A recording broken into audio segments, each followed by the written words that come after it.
함께 읽은 로마서 12장 1절에서 2절 말씀으로 하나님께 항복합니다 라는 제목으로 하나님의 말씀 나누도록 하겠습니다.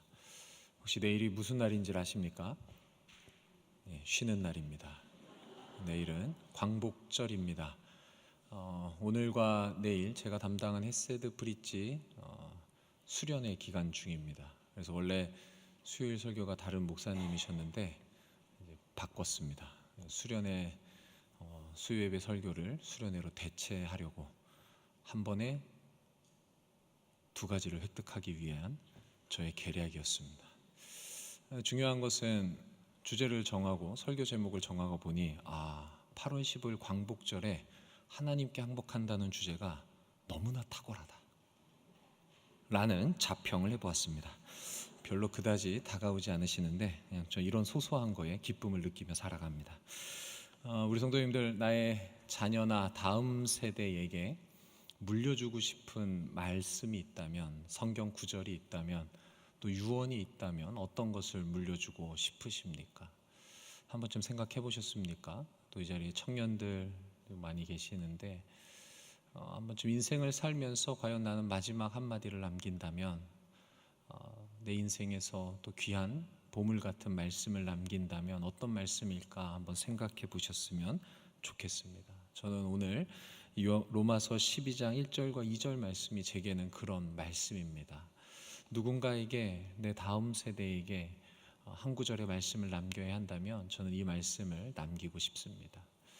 그리고 이 말씀이 제게 주는 또 다른 의미는 무엇이냐면, 앞으로 목회를 지속할 터인데 그 목회를 하는 동안 내 목회의 철학으로 삼아야 될 말씀이 무엇일까라고 했을 때 바로 이 로마서 12장 1절과 2절 말씀이 저희 목회의 철학과도 같은 말씀입니다.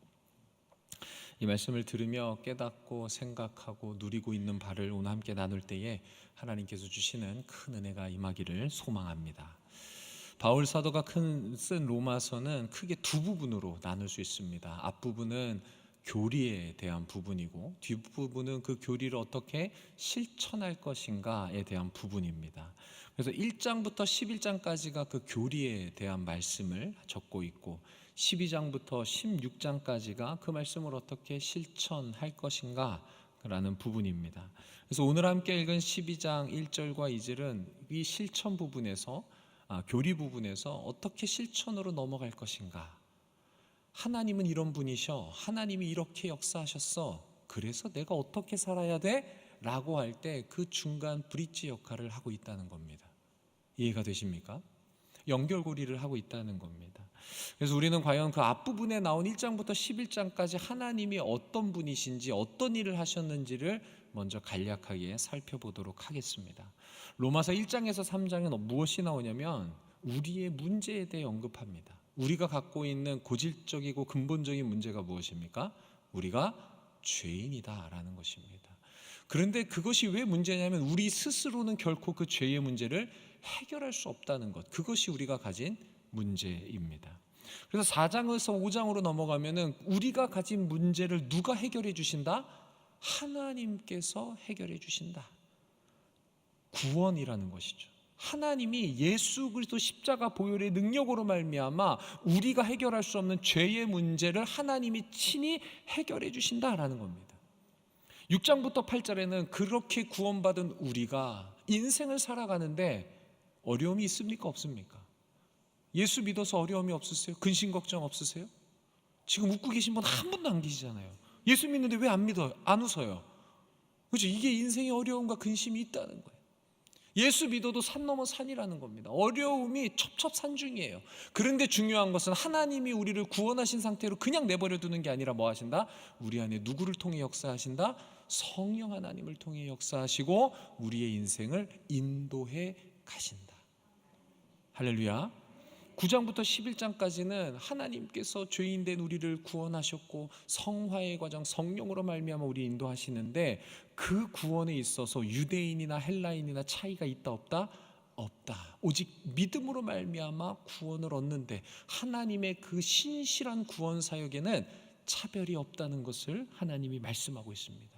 결국 로마서 1장부터 11장까지는 죄인된 인간을 하나님이 어떻게 구원하시고 어떻게 하나님의 나라를 최종적으로 완성해 나갈 것인지를 교리적으로 잘 설명해 놓고 있다는 겁니다. 그럼 12장부터는 뭐라고요? 그렇게 구원받은 내가 하나님의 이 놀라운 구원 역사 속에서 내가 어떻게 살아야 하는가? 나는 하나님께 구원받은 자로서 과연 어떻게 살아야 하는가를 알려주는 겁니다. 누가? 사도 바울이.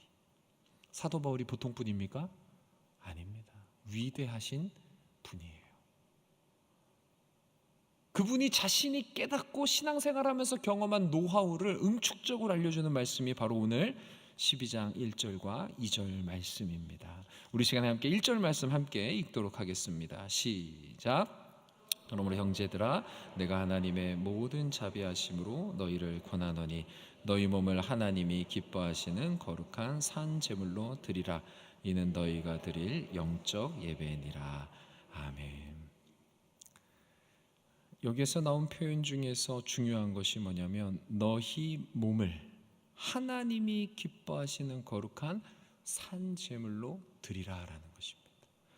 하나님이 이루어 놓으신 그 구속사역, 앞으로도 완성해 가시는 그 구속사역을 위해서 우리가 그 일원으로서 하나님과 발맞추어 하나님의 역사를 이루어가는 인생이 되기 위해서는 무엇해야 된다? 우리의 인생을, 우리의 몸을 뭐 해야 된다? 하나님께 산 제물로 드려야 한다는 것입니다. 산 제물로 드린다는 것은 일부만 떼어드리는 거예요? 내 몸 전체를 다 드리는 거예요? 어떤 걸까요? 나의 전부를 드린다라는 것입니다. 이와 비슷한 표현이 민수기의 나실인의 법이라는 부분에서 나옵니다. 나실인에 대해서 한 번쯤은 들어보셨을 겁니다. 나실인은 뭐냐면 기간을 정합니다. 이스라엘의 남자나 여자나 내가 하나님께 거룩히 구별된 기간을 정합니다. 그리고 그 기간 동안에는 포도주나 독주를 마시지 않아요. 포도로 말미암은 어떠한 것들도 입에 대지 않는, 그리고 머리를 자르지 않는, 시체를 가까이 하지 않는 그 특별한 기간 동안에 나는 하나님 앞에 내 인생을 구별해서 드리는, 그래서 이런 일상적으로 할 수 있는 것들을 하지 않는 그 기간을 정하는 것입니다. 구약에는 그렇게 나실인의 기간, 법이 있었습니다. 그런데 오늘 신약 사도 바울이 로마서에서 말하는 이것은 기간이 정해져 있습니까? 없습니까? 기간이 없습니다. 구별하여 하나님께 내 인생을 드리다, 내 몸을 산제물로 바친다는 의미는 같은데 바울이 말하고자 하는 것은 뭐냐면 기간이 없는 것입니다. 그런데 우리가 겪는 문제가 뭐예요? 우리는 기간이 있어요, 없어요? 기간이 있다는 거예요. 하나님께 은혜를 처음 빡 받았을 때, 하나님의 말씀이 내 심령과 폐부를 쪼갤 때는 우리도 뭐합니까? 우리의 몸, 우리의 시간, 우리의 재능, 우리의 재물을 하나님께 드리겠습니다. 주님 나를 받아주세요. 산재물로 드린다는 거예요. 그런데 그 기간이, 유통기한이 깁니까 짧습니까? 짧아요. 이내 내 삶이 좀 편해지고 은혜가 좀 떨어지거나 여러 이유들과 이슈들로 인해서 하나님께 나를 드렸던 그때는 과거의 추억으로 머물고 이내 내 삶과 내 뜻을 위해서 우리가 살아가고 있다라는. 제가 대학생 시절에 유년부 교사를 했습니다. 20살 남자가 찬양 인도를 했습니다. 누나들이 비웃었어요. 그래도 저는 꿋꿋이 했습니다. 그때 이제 성경학교가 시작이 됐어요. 성경학교 때 전도사님이 저한테 엄청난 부탁들을 많이 하셨어요.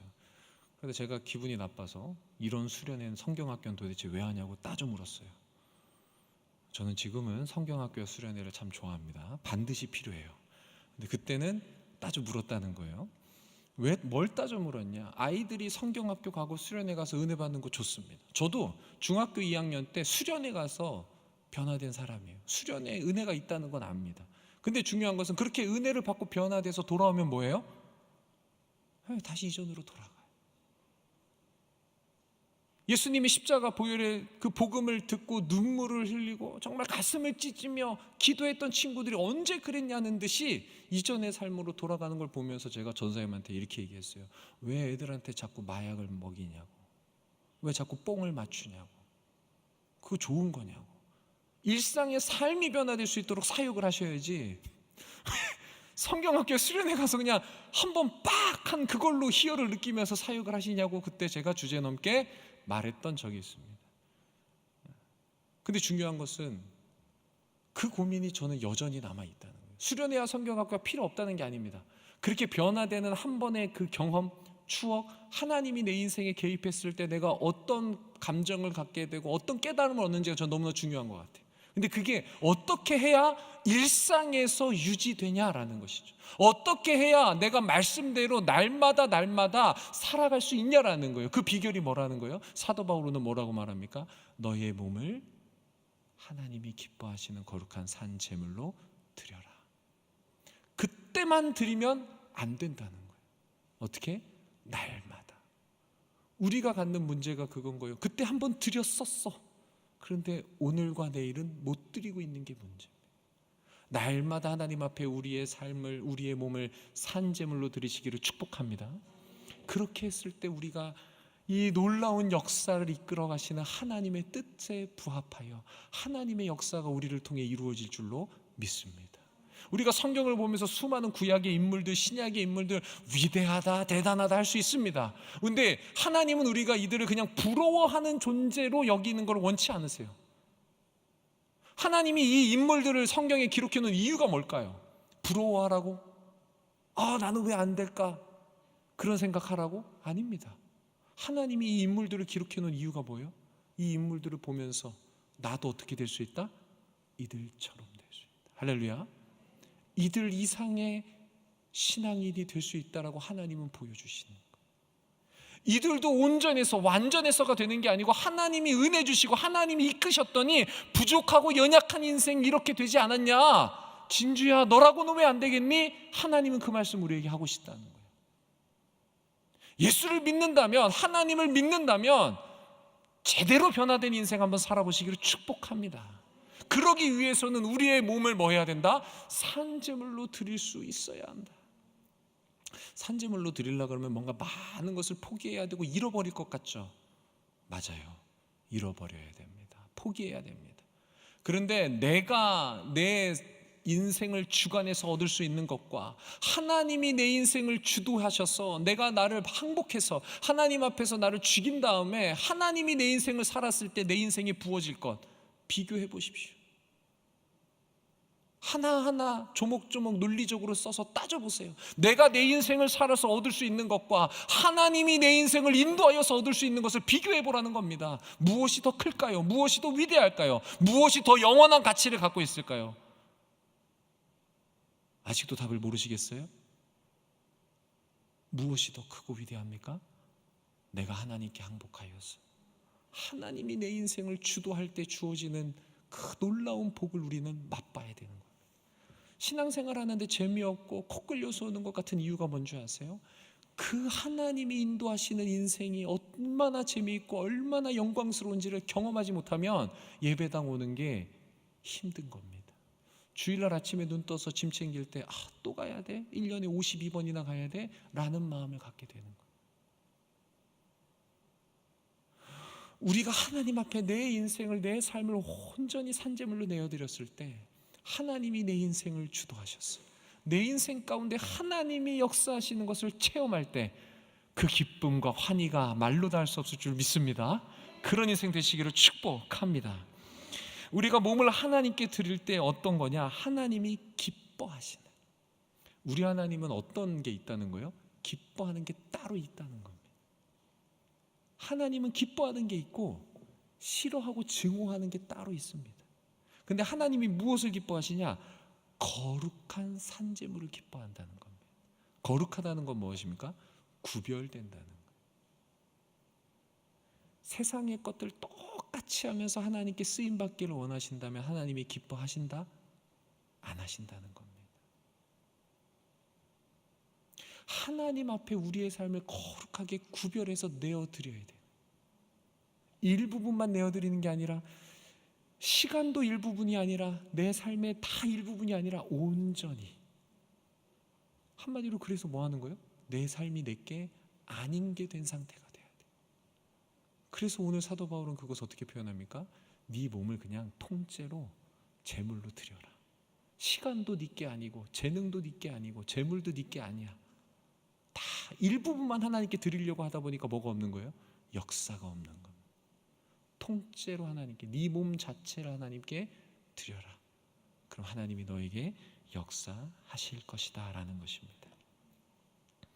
그러면서 바울도 압니다. 그것이 얼마나 힘들고 어려운지. 그래서 설명을 덧붙입니다. 1절 후반부절에 보면 뭐라고 나옵니까? 이는, 너희가 산제물로 드리는 거 어려운 거 다 알아. 그런데 이는 뭐다? 너희가 드릴 영적 예배다.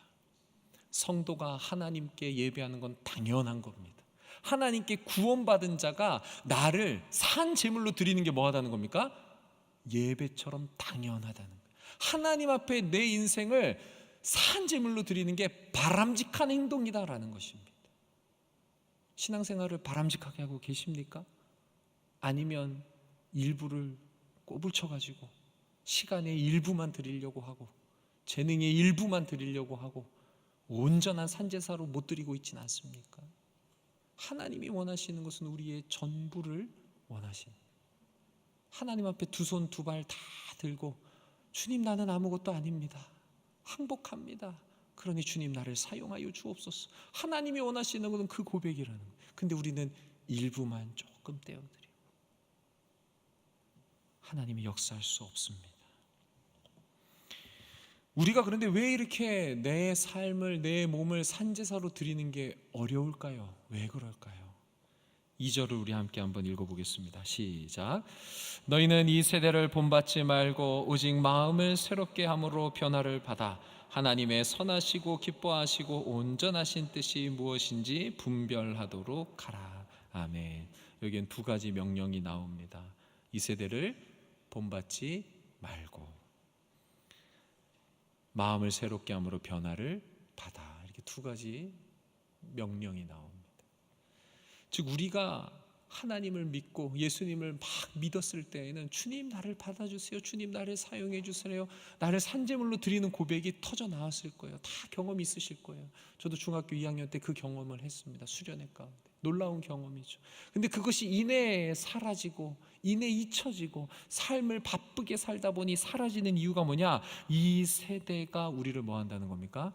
유혹한다는 겁니다. 여기서 본받지 말고라는 것은 우리가 막 따라간다 이런 의미가 아니에요. 수동태예요. 세상이 우리를 본떠서 만들어버린다는 거예요.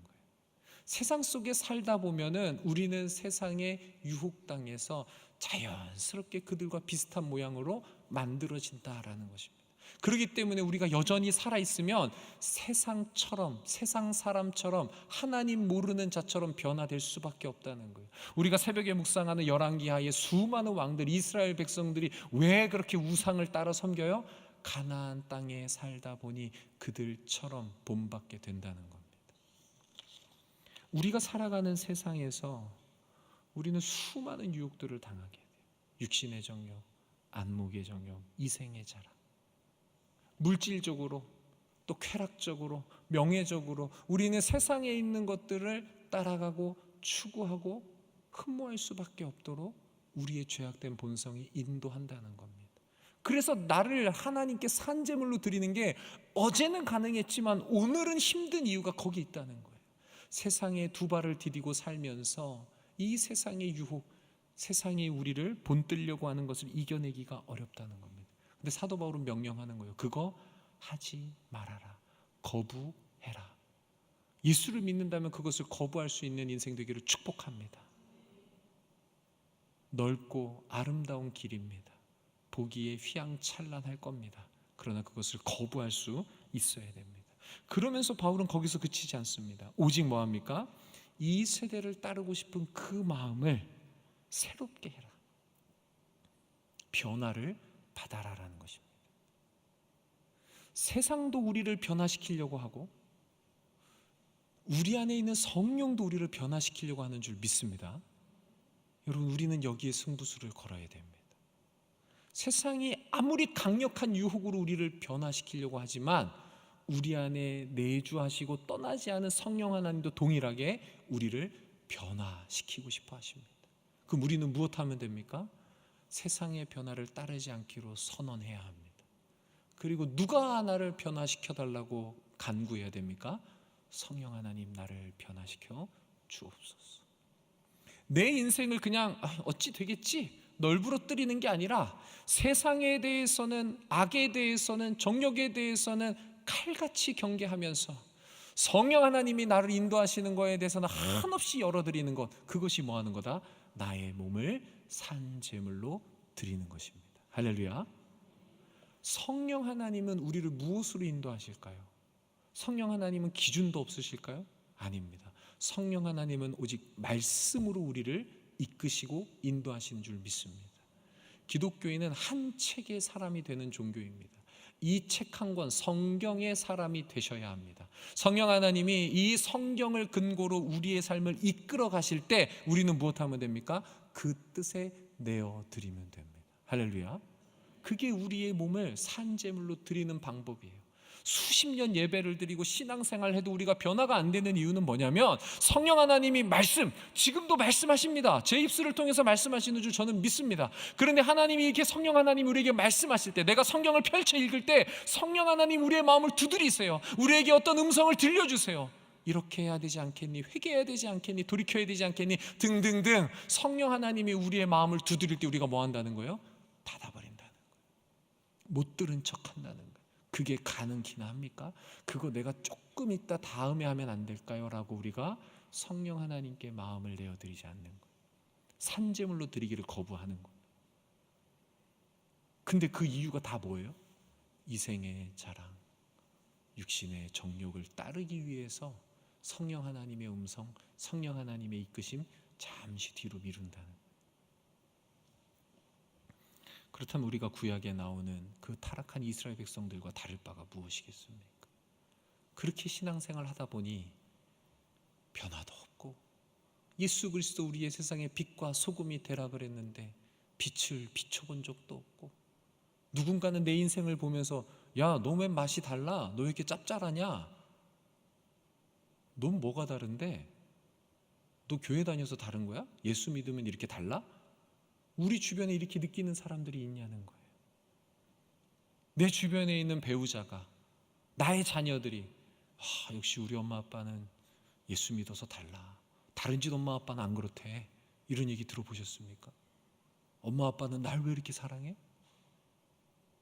예수 믿어서 그래? 교회 다녀서 그래? 이런 평가를 들어보셨습니까? 근데 우리는 그런 평가를 들어야 됩니다. 할렐루야. 주 예수 그리스도가 십자가에서 우리를 구원하신 이유가 세상과는 구별되라고, 달라야 한다고. 세상 사람들이 우리의 삶을 보고, 우리의 말을 듣고, 행동을 보고, 우리의 돈의 씀씀이, 시간 쓰는 걸 보면서 의아해해야 된다고요. 예수님이 십자가에 못 박히는 거 보면서 제자들도 이해를 못했잖아요. 그게 기독교 정신이에요. 기독교인들이 살아가는 삶의 모습, 말에, 행동에, 모든 것을 보면서 세상 사람들은 의아해해야 돼요. 쟤네 왜 저렇게 살아? 저렇게 손해보면서 살면 바보 아니야? 남는 게 뭐가 있어? 일요일마다 교회는 왜 가? 진급이 돼? 돈을 더 벌어? 뭐가 있는데? 세상 사람들이 궁금해해야 돼요. 저렇게 사랑해가지고 남는 게 뭐가 있을까? 믿는 도끼 발등이나 찍히지. 세상 사람들은 그렇게 여길 겁니다. 그럼 우리는 뭐라 그래야 돼요? 발등 찍혀도 감사합니다. 동의가 안 되시죠? 그런데 그게 기독교인의 삶이라는 거예요. 그것이 가능해지려면 어떻게 해야 된다? 내 몸을 산제물로 드려야 된다. 하나님은 우리에게 거기까지, 누구처럼? 예수 그리스도의 장성한 분량의 신앙을 원하시는 거예요. 우리의 목표는 예수 그리스도예요. 거기까지 이르려면 방법이 딱 하나밖에 없다는 거예요. 너 죽어야 된다. 너의 몸을 산제물로 드려야 하나님이 원하시는 분량까지 가능해진다. 우리는 그리스도를 닮기 원하죠. 그리스도처럼 되기를 원하죠. 누군가 얘기했듯이 작은 예수가 되기를 원하죠. 그런 좋은 거, 멋진 단어들, 좋은 표현들은 원해요. 그런데 너 죽어야 돼. 너의 시간과 돈과 재물, 모든 것을 하나님께 드릴 수 있어야 돼. 하나님께 너의 삶을 산제물로 드려라고 했을 때는 갸우뚱하게 된다는 거예요.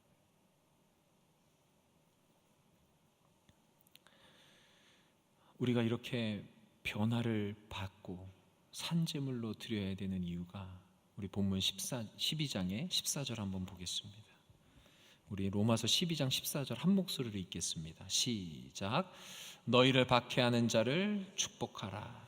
축복하고 저주하지 말라. 아멘 잘하셔야 됩니다. 내용은 대충 아셨죠? 한 번 더 읽고 정말 그렇습니다 하면은 아멘 하시기를 바랍니다. 우리 14절 한 번 더 읽겠습니다. 시작. 너희를 박해하는 자를 축복하라. 축복하고 저주하지 말라. 아멘이십니까? 이게 하나님의 뜻이라고요. 예수 그리스도 십자가에 못 박아서 우리를 구원하신 하나님의 뜻이 뭐냐면, 내가 너희를 구원한 이유, 내가 너희와 함께하기 원하는 것은 너희가 이런 자가 됐으면 좋겠어. 어떤 자? 너희를 박해하는 자를 축복했으면 좋겠어. 근데 이게 가능하냐고요? 불가능합니다. 거듭 말씀드리지만 이게 언제야 가능하다고요? 내가 죽었을 때, 나를 하나님께 산제물로 드려야 이게 가능해집니다. 이 말씀을 안 봤으면 모르겠는데 오늘 제가 명확하게 2번이나 읽어드렸어요. 이거 성경에 있는 말씀이에요. 성경을 거부하시겠습니까? 이제 그러면 안 된다는 거예요. 하나님의 뜻이 우리 가운데 탁 들어왔어요.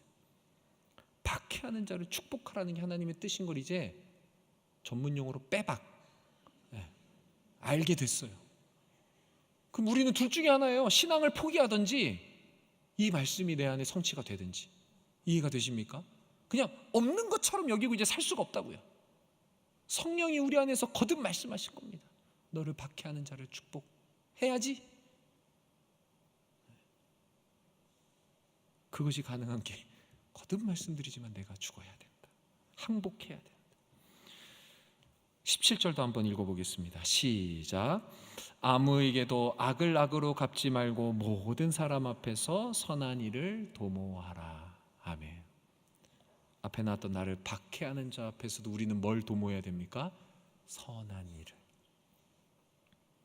나에게 악을 행하는 자에게도 우리는 무엇을 도모해야 됩니까? 선한 일을 도모하라는 것. 그게 하나님의 뜻이에요. 그래서 우리 주 예수 그리스도는 예수 그리스도를 십자가에 못 박는 자들을 향해서 그 어떤 악을 행하지도 않으셨어요. 그들을 용서해 달라고 축복하셨어요. 그것이 기독교 정신이고 우리가 나아가야 될 신앙의 모습입니다. 쉽지 않습니다. 힘이 들죠. 어렵습니다. 하나님 앞에 내가 항복하고 나를 죽이고 산제물로 드리는 것 우리의 힘으로는 안 됩니다. 그래서 우리는 철저히 누구를 의지해야 됩니까? 내 안에 내주하는 성령을 의지해야 됩니다. 그리고 우리에게는 한 가지가 더 있습니다. 무엇일까요? 따라하겠습니다. 교회입니다. 따라하겠습니다. 교회입니다. 내 혼자로서는 불가능한 것이 하나님의 공동체, 예수 그리스도의 몸된 교회가 서로 연합하고 돕고 중보하면 이루어질 줄 믿습니다. 함께 죽어서 하나님의 뜻을 이루는 우리와 왕성교회 되기를 소망합니다.